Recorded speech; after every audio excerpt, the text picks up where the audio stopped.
залуу номлогч байхдаа би Африкт хэд хэдэн номлолын төвд очиж илаа. Нэгэн халуун өдөр үнэхээр их цангасан би нэг хотгоос ус уусан боловч тэр ус нь бохирдсан байсныг мэдсэнгүй. Удалгүй би маш хүн дээр өвдсөн. Хэд хоногийн турш өндөр халуурсан. Халуурлын мананд хүртэл автсан би хийм харж ирсэн.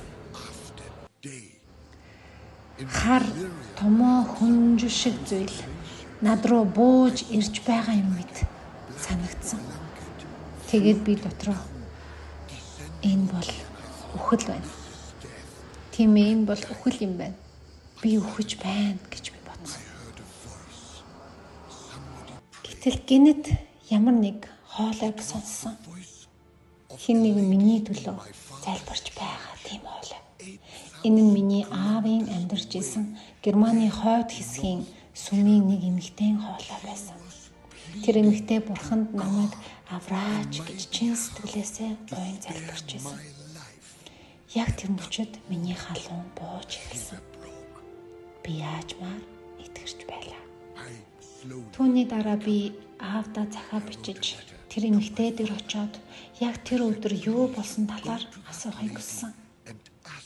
Хариу ирэхэд миний сэтгэл үнэхээр их хөдөлсөн. Тэр эмэгтэй тэр өдөр ариун сүнс түүнийг өглөө эрт цэрээгээд Рейн хардын төлөө залбир тэр Африкт өөхөх гэж байна гэж хэлсэн гэв.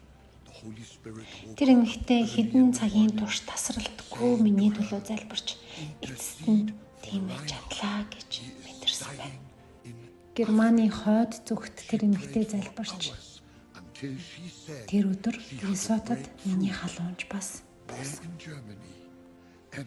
Яг тэр өдөр би зуучлан залбирлын чухлыг маш сайн ойлгосон.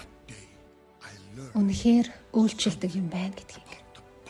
Түүнээс хойш бид сайн мэдээний аялалд гарахдаа зуучлан залбирахыг чухалчилж авч үздэг болсон.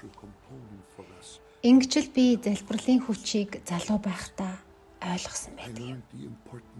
Үнэхээр хизээж мартаж болохгүй хамгийн том сургамжуудын нэг байсан.